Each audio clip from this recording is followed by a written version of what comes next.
Et pour passer maintenant à notre deuxième table ronde sur la numérisation des services et comment rester au plus proche des habitants, j'invite à me rejoindre Nicolas Turca, responsable du service développement des usages numériques à la Caisse des dépôts, Maximilien Pellegrini, directeur général délégué Hauts-France de Suez, et Emmanuel Vandamme, directeur général de la Mednum.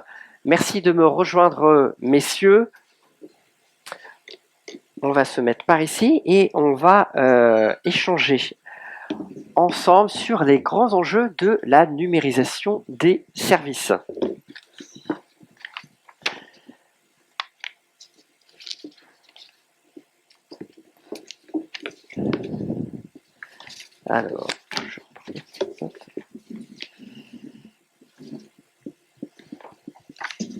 Alors, on va commencer avec Nicolas Turca.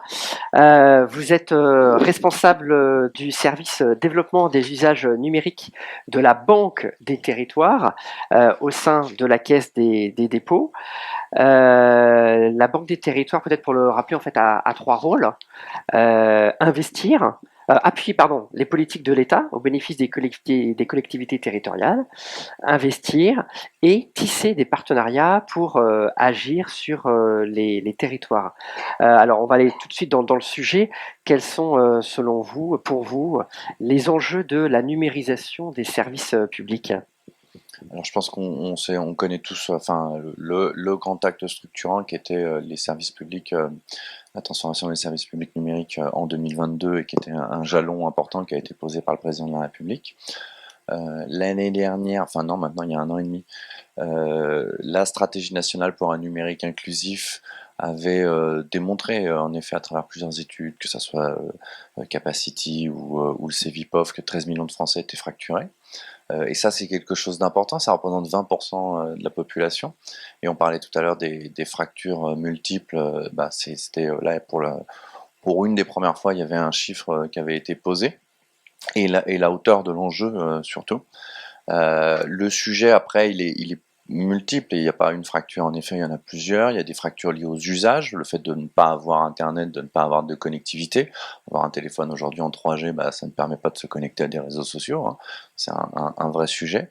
Il y a quand même un tiers des Français qui ont toujours peur d'aller faire des démarches administratives, et ça aussi, c'est une question d'usage. Il y a une question de statut aussi, des statuts familiaux, des statuts, le fait d'être diplômé, moins diplômé, l'âge, des choses comme ça.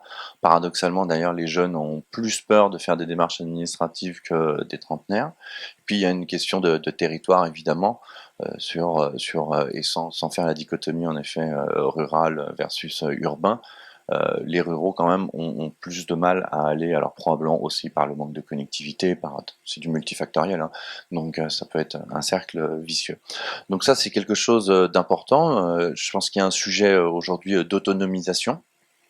La stratégie nationale pour un numérique inclusif avait poussé notamment le fait que d'un facteur d'exclusion, finalement, le numérique pouvait devenir aussi un levier d'inclusion, et ça c'était quelque chose qui était assez fort, qui avait été posé par la stratégie, et c'est quelque chose sur lequel la Banque des Territoires en tout cas a une conviction qui consiste à se dire que finalement le sujet est véritablement d'autonomiser ces Français, au-delà d'aller sur de la médiation. En effet, il y a un sujet d'inclusion, et je ne rentrerai pas dans le débat historique, hein, en la matière, mais il y a un sujet en effet d'accompagner.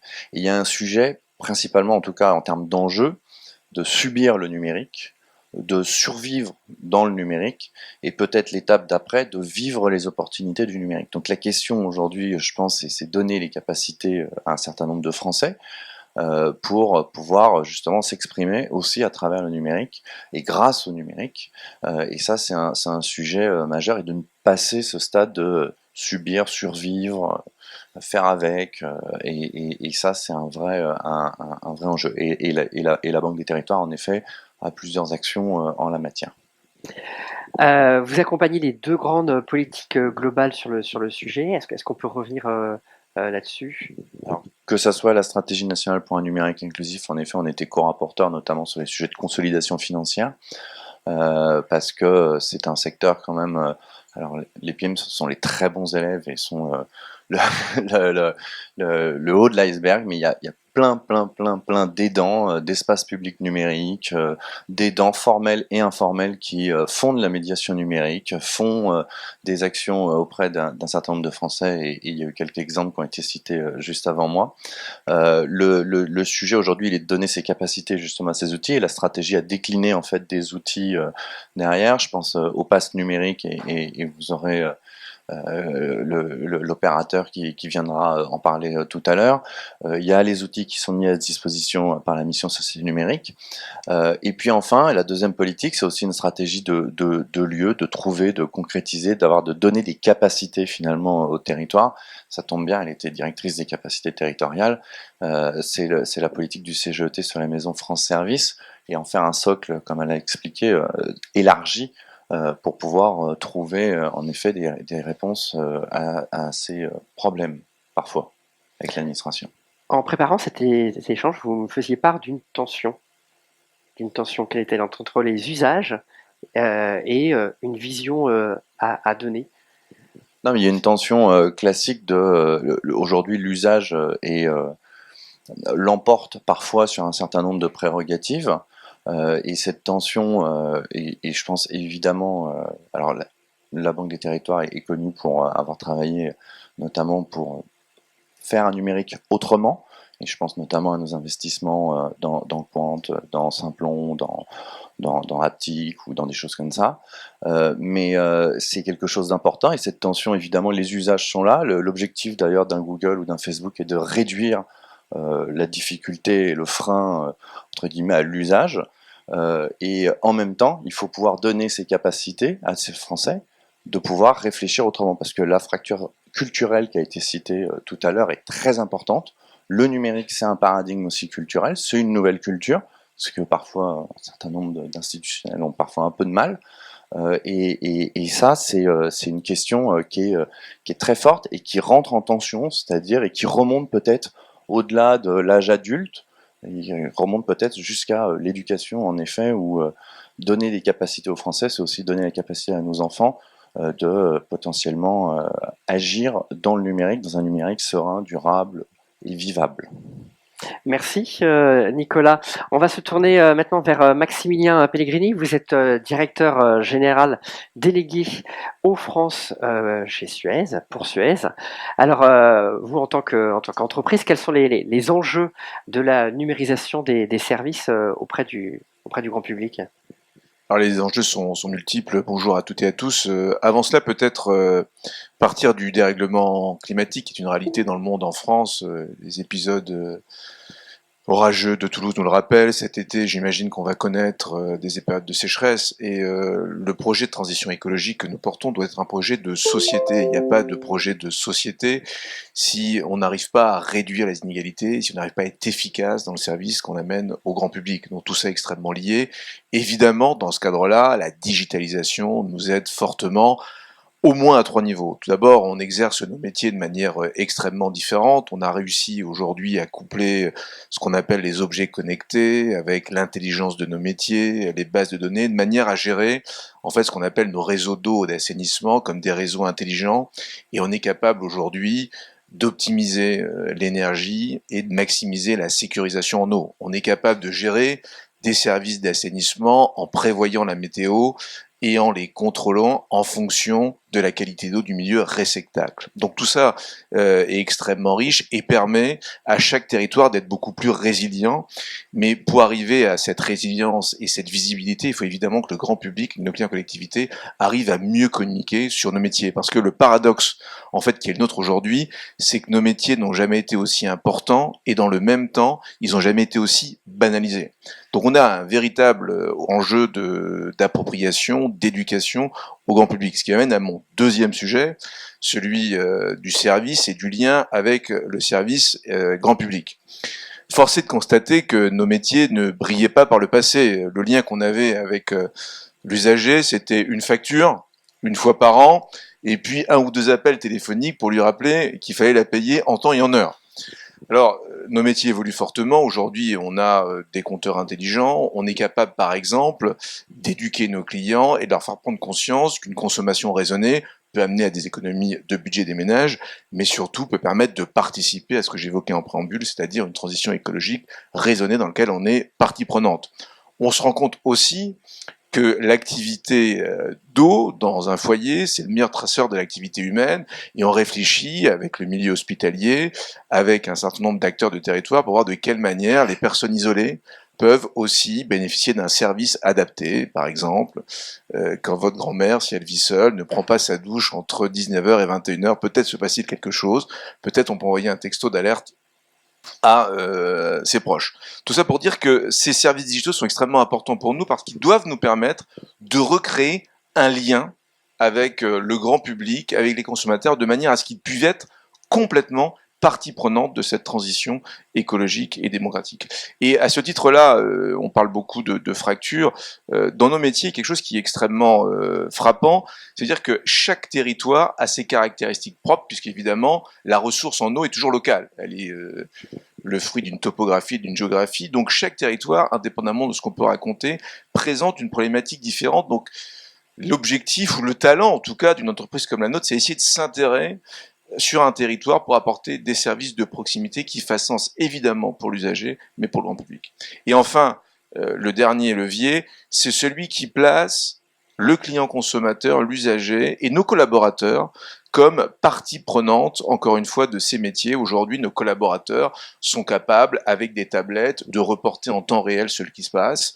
Les clients consommateurs, avec des fils Twitter qu'on met à leur disposition, sont capables de relever des anomalies, de faire partie intégrante de services, de manière à gommer les clivages public-privé, client-fournisseur, et d'être, encore une fois, c'est quelque chose qui me tient à cœur, acteur de cette transition écologique avec des moyens qu'il faut leur donner.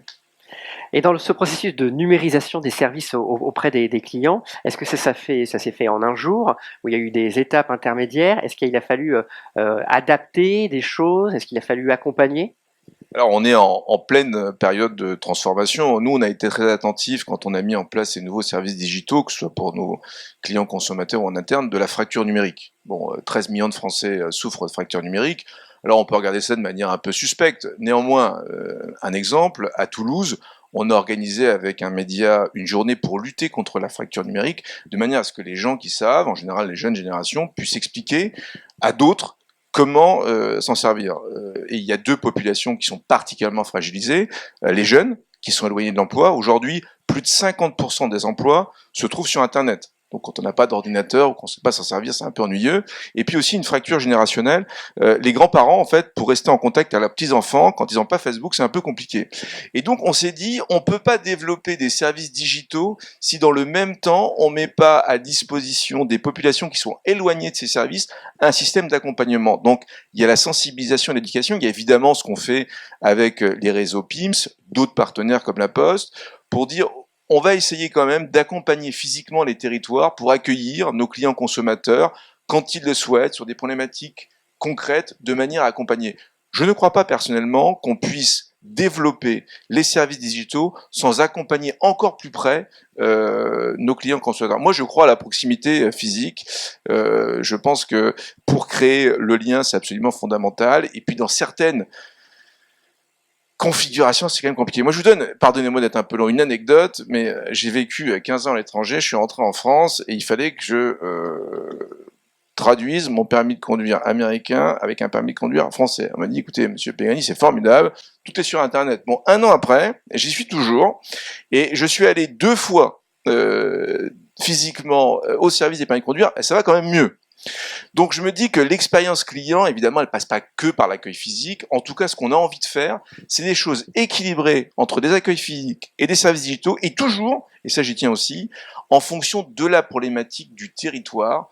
En France, on croit souvent que quand on a un problème, qu'on y réfléchit, on le résout et on déploie.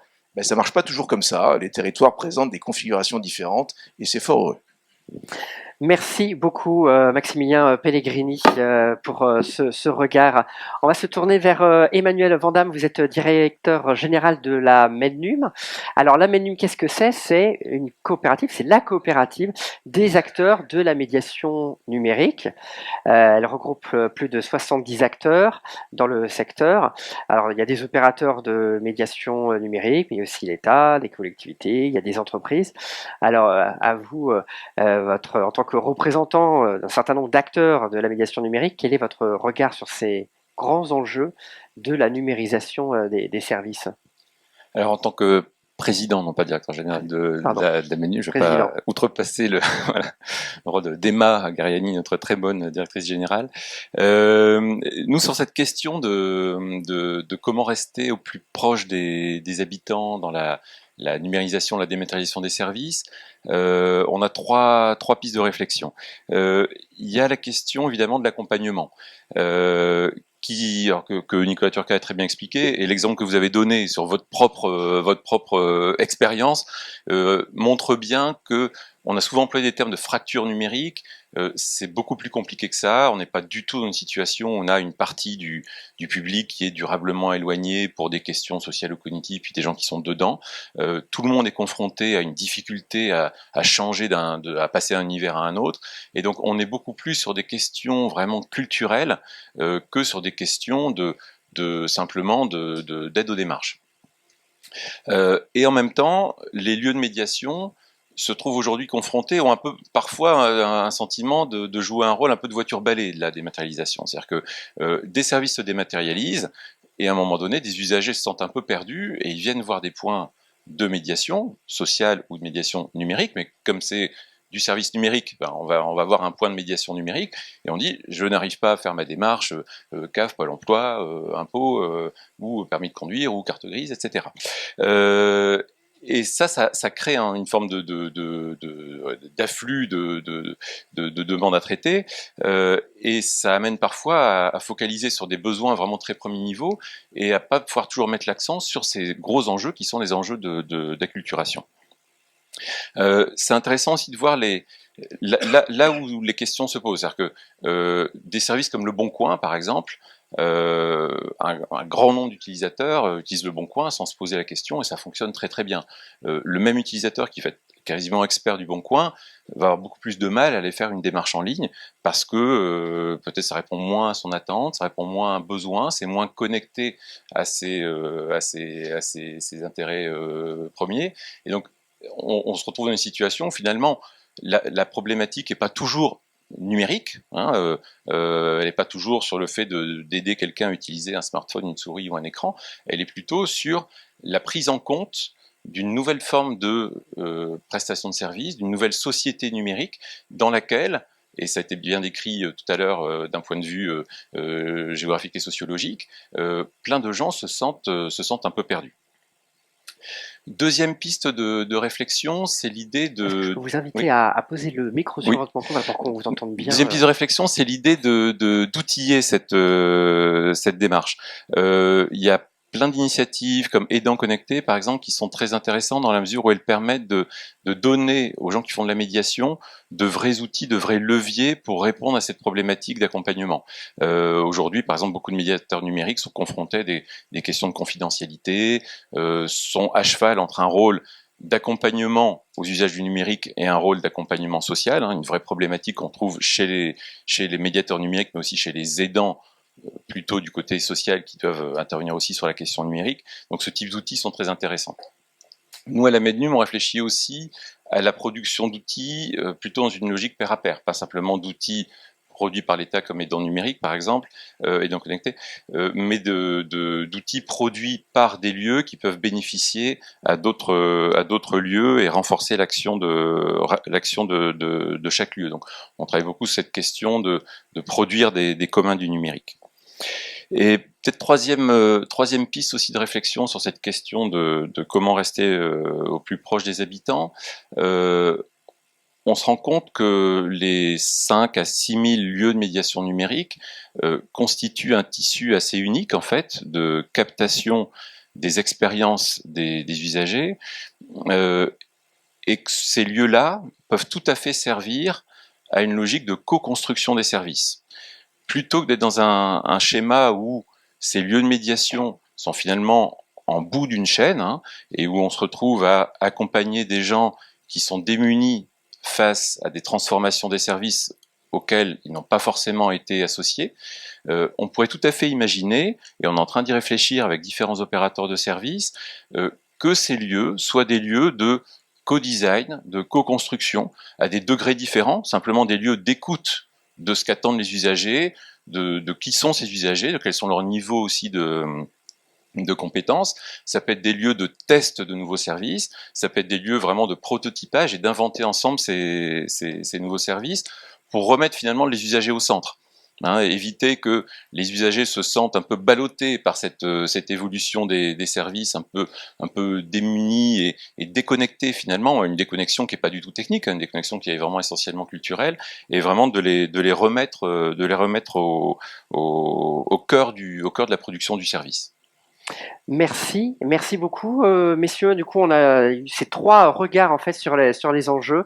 On a bien compris du coup les enjeux de la numérisation des services. Merci beaucoup d'être venus pour témoigner. On peut vous applaudir. Merci messieurs. Merci beaucoup.